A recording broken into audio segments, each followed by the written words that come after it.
we look at it that if our customers aren't successful, we will not be successful. Sure. So you really have to, make sure that they're successful, and that can change in all different dynamics based on, really the way the industry is heading. But it's really, you got to treat your customers like family. And also, in order to do that, you have to have employees that can do that.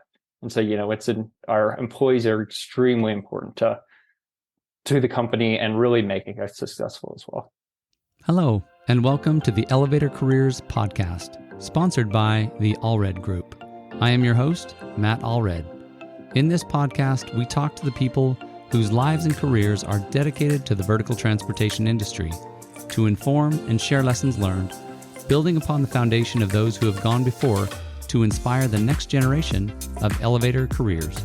Today, we are talking with JT Peelle, President and CEO of the Peelle Company. The Peelle Company started in 1905 in New York, manufacturing elevator doors. As a leader in elevator components manufacturing, the company is known for quality and customer service. In 2022, JT succeeded his father, Hank Peelle, as President and CEO and as the fifth generation of the Peelles to lead the company. JT is optimistic and is looking forward to a bright future. JT, welcome to the show. Thank you for having me. Thank you. No, I'm excited to be able to talk. It was good to meet you last fall at the NAEC conference in Kentucky, and didn't get a lot of time to talk there on the floor, but I'm excited to talk to you a little bit more about your company. And a long time before I met you, I would hear about Peelle Doors and Peelle Quality and the Peelle Company, and so to be able to talk with you a little bit more about what that all means is really exciting. So tell me how you got started in the elevator industry. So I came in after college. So I've worked my entire career with the Peelle Company, and I started as a truck driver, and I used to drive and deliver our tools to our installation department. Very cool. And then from there, I moved into sales. Then I worked in accounting. Then I went back to the installation department and eventually took over that department. And from there, I've continued to grow through within the company. Very cool. Very. So I'm just curious, and I think I mentioned this to you once before. I talked to, I think it was T. Bruce McKinnon, and he said, with family businesses, they say the first generation makes it, second takes it, third breaks it. And so you're fifth generation now, which is super impressive that you've, been in the business that long. But what was your kind of your aspiration? In other words, did you think early on that, hey, yeah, I want to do what my family does? There was always that idea of, yeah, this might be something that I want to do. I think as I got older, it's really looking at, the opportunity to continue to really build the legacy that we've built. And, as you said, it is very rare for a company to reach fifth generation. And, it's something I take a lot of pride in. Absolutely. Absolutely. Was there part of you that kind of said, heck no, I don't really want that responsibility? There were at times. I think that's natural. So JT, I mentioned, just being super impressed with five generations. And as I'm kind of thinking through in my own head, I love my dad to death, but sometimes, the idea of working that closely in the same business and then even kind of being a successor, it just makes me wonder how, some of the things that you've dealt with and not just you, but right, grandpa, great grandpa, back. I think you certainly must have a great relationship, but certainly there got to be those times when you're like, oh, I don't know if I can do this, right? We're going to kill each other if we get into business together. Yeah. I think there's always, there's always that thought that, how will we do this? But, my father really was, throughout the whole process, especially just even my decision to come into the company. Mm-hmm. He was very hands off. He was very supportive of, do what makes you happy. Cool. And if that's not coming into the company, then that's fine. That's how it is. And, I think he really took that through as I came into the company as well, that, kind of let me, he's not always telling me what to do. He's letting me kind of, build myself and, not trying to himself on me, and really letting me become my own person and go the professional route that I really want to. Yeah, no, that's huge, because I can just, even myself in my own boys, I can just see myself wanting to maybe micromanage a little bit, or, oh, hey, don't screw that up, or, just maybe being a little over the top. But I think it says a lot about who he is, and the trust he has in you to hand you this huge responsibility and this legacy, and certainly it's got, his name on it. It's like, how's this going to go? And can I let go without, I don't know. I'm just kind of thinking through all of that. I think that probably was maybe the hardest thing for him, would be to being able to let go. Sure. But I mean, he's really kind of stepped back and really let me, drive the company in the direction that I want to take it. Yeah. Yeah. That's huge. Which, and especially if it doesn't quite line up exactly with where he wants to take it, right? Because, it would just, it takes a big man, I think, to do that. And that's what I'm seeing. And certainly, for multiple generations, it wasn't just dad, it was grandpa, it was great grandpa, and kind of the tension from father to son. And at the same time, the success of, oh, hey, he can do this. I can let go. I don't need to let it be about me and my ego and my pride. Let me let go. I'll step back and let the next generation run with it. So yeah. I mean, I would definitely say, we definitely have a different background, different way of thinking, different leadership style. But, I also think he probably looked at it as in, cultures change, new generations are coming in. You also have to look at it like, a smart leader knows that, okay, well, you have to change with the times. Yeah. Well, and certainly, he, having grown up in the business, would have kind of given his heart and soul to it too. And so to let go and say, okay, next generation, this may need to go somewhere that I can't see. Again, that just says a lot about his ability to trust you and not make it about about him and his pride, because I see it a lot. And I think I wonder if that's one of the reasons that multiple generation companies struggle, is because of the inability to let go. Yeah, no, I mean, that definitely makes sense. Yeah. But the good thing is, he's a phone call away. So anytime I have a question or need some advice, he's easy to reach. Yeah, no, that's awesome. Thank you for kind of speaking through that with me. I would think so. And I've talked to a lot of people who, maybe they grew up in the industry, or dad or grandpa or whatever, and and until a certain point, it was like, I don't want to do that.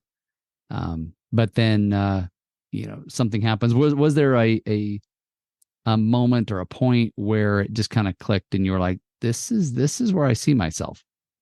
I think it was probably sometime in college when I really thought about it and started thinking about, what career path do I really want to take? Mm-hmm. And that's when it really clicked on me that, this is the way I want to go. Yeah. What were you studying in college, if I may? So I studied anthropology and economics. Cool. I mean, economics probably a little more in line with business, I guess, but I guess anthropology is all about people. So if you're going to be a leader of people. Yeah. I mean, that's, I think I took a lot away from that. Just really, really helped me understand that, the people's culture and their background is extremely important in, really how you have a business relationship with them. It's, to motivate people, you need to know what drives them. And a lot of that's based on their cultural background. Very much so. Yeah. What do they want? What do they expect? What do they need? And if you're not providing those things, they're not going to stick around long. So certainly to keep the company going. So tell me a little bit about the beginnings of Peelle. I think you said 1905, which is so far back. I mean, it's not like it's ancient history, but I think things were so different, right? Technology and transportation and logistics. And I guess the really kind of the the elevator was just kind of brand new technology in those days. Yes. Yeah. So, I mean, that's really, I mean, the elevator would have started taking off around that time. A lot of it due to really growth in the cities and just expansion. And, there was a need to move things up instead of out. Sure. And, that's where we really came into play. One of the biggest things for us was there's a few innovations we were really known for at the time, but we were first really to create a fire rated door. Okay. And that made a huge difference as big buildings began to grow and things started to grow up. So was that kind of an invention, or I mean, had they said there's a need for that, or what? I'm just curious what spurred that on. There was, I think, a requirement at some point, and we actually, I believe, might have already had it in place. Oh, okay. So you were kind of ready to go when the requirement came in. Was it New York City that said, okay, this needs to be fire rated? I believe so. I don't know all the details. I know you weren't there at the time for sure, but obviously, yeah, having the product already there and being able to kind of jump on that opportunity is big. So I know over time the Peelle Company had taken on some other parts, other divisions, other products, but seems to have always come back to the elevator door. Has that always been a kind of a consistent part of your business? Yes. So the elevator door, really the freight elevator door, has been with us through the entire company, through its entire lifespan. So, in the early 20s in New York, we actually started doing installations of our elevator doors. And then in the 1940s, we purchased a company and began making escalators. And then in the 60s, 70s, and 80s, we really started to diversify. And that's where we went more outside of the elevator industry.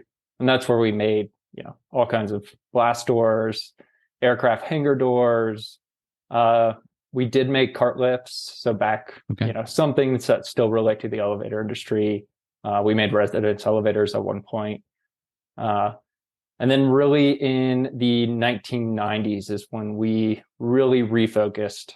I know there was a recession in the 1990s, and that really, made us relook at the company.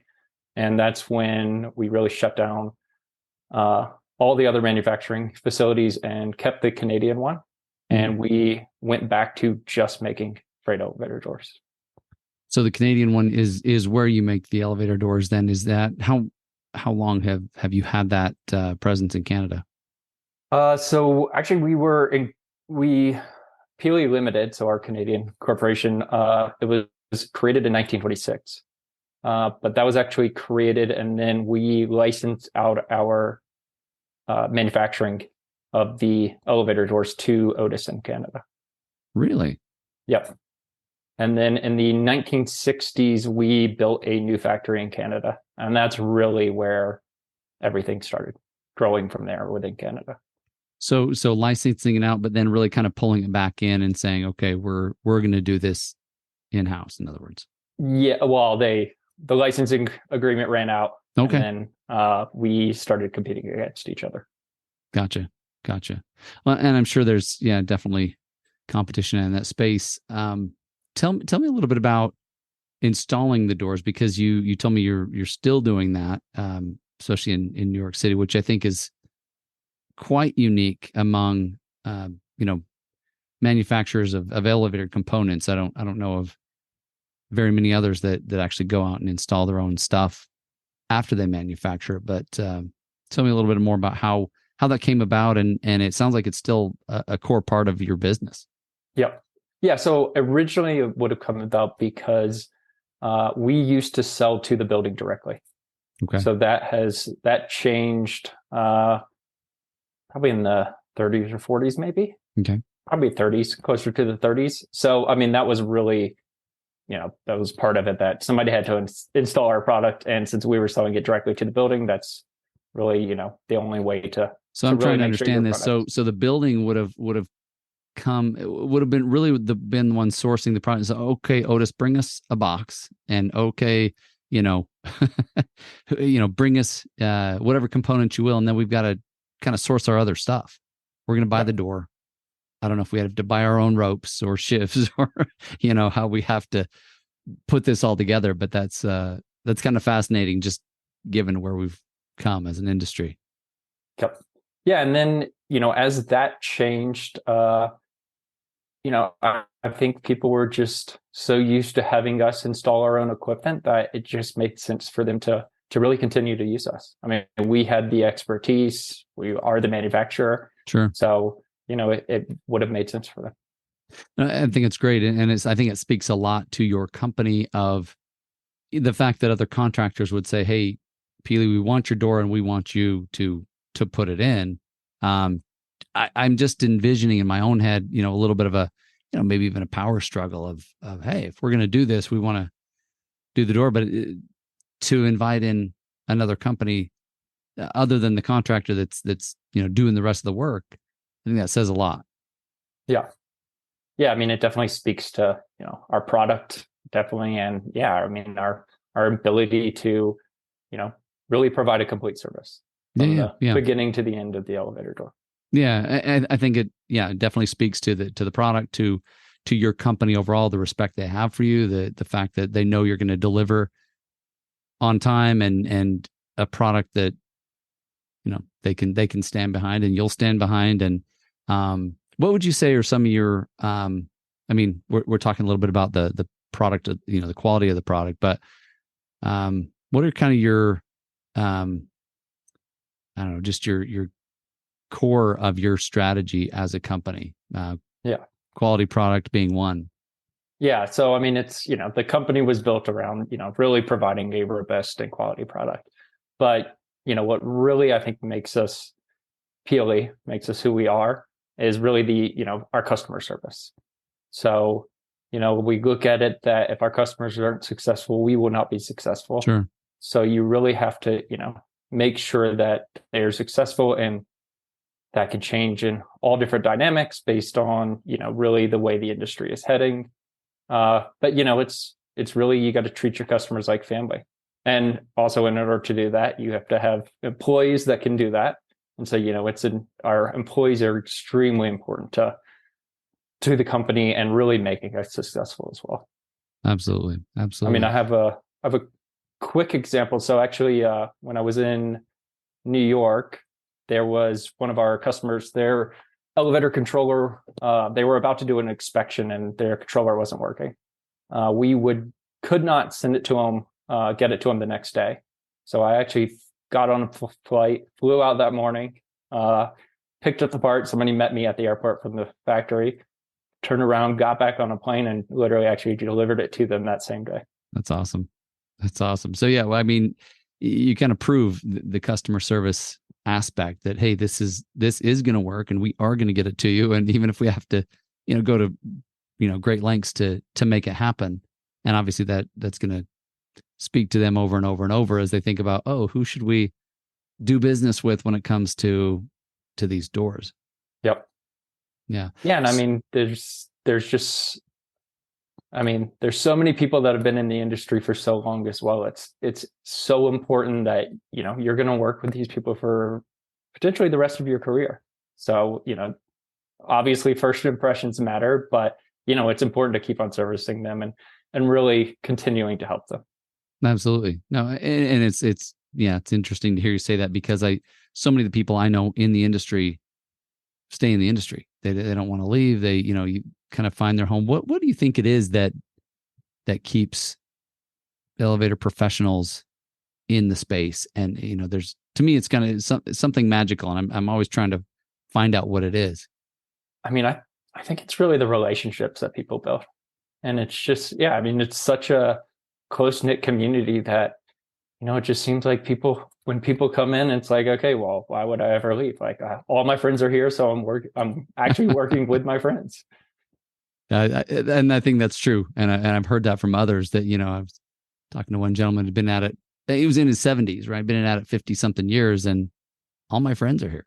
Right. It's and every time I get together for a golf outing or a conference or something, it's kind of like a family reunion. So in my experience, there aren't very many industries that have that cohesion and that closeness. And so that's awesome. That's awesome. What would you say, to somebody, because just knowing that people come into the industry and not that everybody stays and not that everybody needs to stay, right? But for those that come in and it clicks and it's like, hey, this is cool. What kind of advice would you give? And especially to those who want to make a long-term career out of the elevator industry? So, I mean, one of the first things I would say is, make sure you, I guess, really listen to those people who can mentor you, because they have all that knowledge, changed rapidly. But, you're going to deal with elevators that are 40, 50 years old, and you're going to deal with new ones. And, just, try to gain as much knowledge as you can, because, I mean, it's really invaluable. Yeah. Who are some of your biggest mentors? So my father, of course, which makes sense. And then, really in my company, one of them would be Steve Reynolds. So he was an engineer. He ran our R&D department. He ran our sales department. So he really has just this vast knowledge of not only our product, but also just the industry as a whole. Sure. Probably knows half the people, and yep.